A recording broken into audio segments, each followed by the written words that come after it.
அதாவது எடப்பாடி சங்கியா மாறிட்டாருன்னு அர்த்தம். எடப்பாடி வந்து பிஜேபி, ஆர்எஸ்எஸ்னுடைய ஆட்கள் தான் எடப்பாடிய சுத்தி இருக்காங்க. எடப்பாடிக்கு எழுதி குடுக்குறவங்க முதற்கொண்டு அத்தன பேரும் ஆர்எஸ்எஸ்காரர்கள்.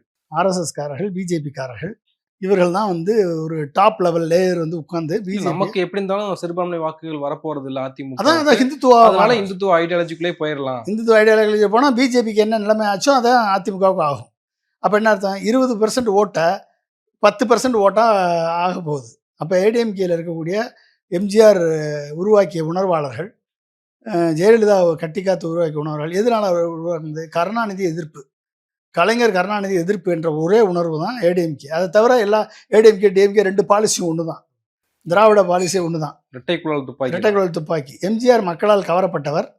ஏழை எளிய மக்களுக்கு இன்னைக்கு வரைக்கும் எம்ஜிஆர் நிற்கிறாருன்னா அதுக்கு காரணம் அவர் சொன்னபடி வாழ்ந்தவர், கொள்கைப்படி அவர் வாழ்க்கையை நடத்தியவர். அதனால வந்து எம்ஜிஆர் வந்து கலைஞர் கருணாநிதியை விட எம்ஜிஆர் அது செல்வாக்கு வந்து தமிழ்நாட்டில் அதிகம்.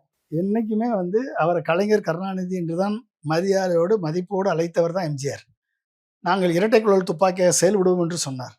பிஜு பட்நாயக் ஏற்பாடு செய்த அதிமுக திமுக கூட்டணியில் கூட எம்ஜிஆர் எடுத்த முடிவு நம்ம 2 பேரும் தனியாக நிற்பது தான் திராவிடத்தை காக்கும். நமக்கு 2 பேருக்குள்ள தான் போட்டி, காங்கிரஸை வரவிடக்கூடாது என்று சொல்லி தான் எம்ஜிஆர் வந்து அந்த முடிவை ஏற்றுக்கொள்ளவில்லை. எம்ஜிஆர் வந்து அதிமுகவை கட்டியமைச்சார். அப்போ எம்ஜிஆர் வந்து சித்தாந்தத்தை பரப்பியவர் எம்ஜிஆர். திராவிட சித்தாந்தத்தை பரப்பிய அண்ணாவை தலைவராக ஏற்றுக்கொண்டு திராவிட சித்தாந்தத்தை தனது படங்கள் மூலமாக கொடியை காமிச்சார், உதயசூரியன் பேர் வச்சார்.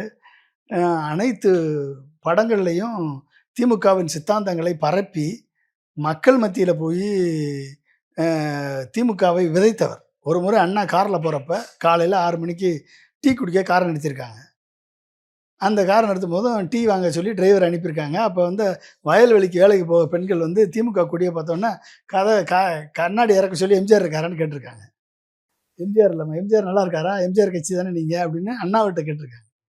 அப்போ பக்கத்தில் இருந்தவர் வந்து சொல்லியிருக்காரு, இந்த மாதிரி என்ன பார்த்தீங்களா எவ்வளோ நீங்கள் ஆரம்பித்த கட்சி எம்ஜிஆர் கட்சின்னு கேட்குறாங்களே அப்படின்னா. அட தம்பி, எம்ஜிஆர் தான் வந்து திமுகவை பாமர மக்கள்கிட்ட கொண்டு போய் சேர்க்க முடியும்.